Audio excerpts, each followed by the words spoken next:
Hello বন্ধুরা, আবারও একটা নতুন ভিডিও নিয়ে চলে এসেছি। আজকে আমি তোমাদের সাথে শেয়ার করার জন্য আমি দেখাবো আমার ব্যালকানির চারুলতার গাছটা। দেখো কি সুন্দর রেলিং বেয়ে উপরে উঠে গেছে।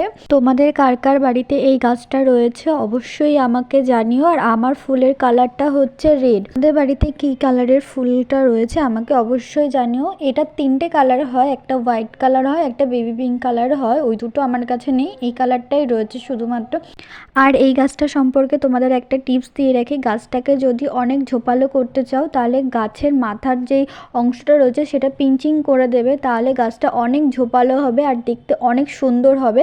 আর আরেকটা কথা বলে রাখি, যখন ফুলটা হবে ফুলটার বীজ হতে দেবে না। আর যদি খুব দরকার হয় বীজ হওয়ার তাহলে একদম লাস্টের সময় যখন গাছটা আস্তে আস্তে বয়স হয়ে যাবে তখনই জন্য বীজটা সংগ্রহ করবে। তার আগে যদি বীজ হতে দাও তাহলে গাছটা কিন্তু বেশি ফুল দেবে না। আজকের জন্য এইটুখানি থাক, দেখা হচ্ছে নেক্সট ভিডিওতে। টাটা।